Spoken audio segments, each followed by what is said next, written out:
I'm Bridget, and this is my second oral presentation. It is called Give Them a Voice. It doesn't take long for most of us to become consumed with our own lives. We forget about those around us. We often put blinders on and pretend the bad things we see aren't real. The trouble and corruption in this world are just myths.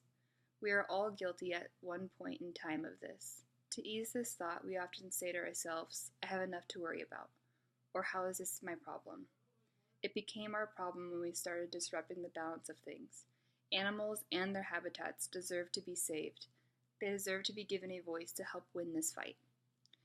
Everything in life has its way of making a full circle. This is true with nature as well. Everything in nature is connected. Nothing should be overlooked when considering the balance of nature. For example, take something small, very small like a bee.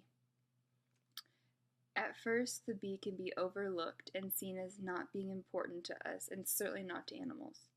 However, they have a huge role to play in our ecosystem. If bees were to up and disappear, not only would the reproduction of certain plants suffer, but then the animals who depend on those plants as a food source are now hungry and endangered as well. This one little change completely upsets the entire food chain. Our job is to step up and give them a voice, stop the destruction. Taking away their habitats and over-invading their space needs to stop. Of course, there are those that question, why should I care? What many fail to see is the future and impact animals have on it. Many medical advancements came from or were inspired by nature. Destroying plant life and animal life will only set us back with trying to find new cures.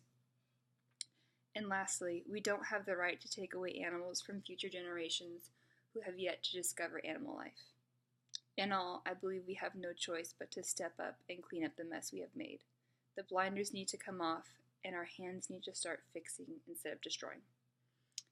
Thank you very much, and I hope you enjoyed my presentation, and I hope you liked the video that I added as well.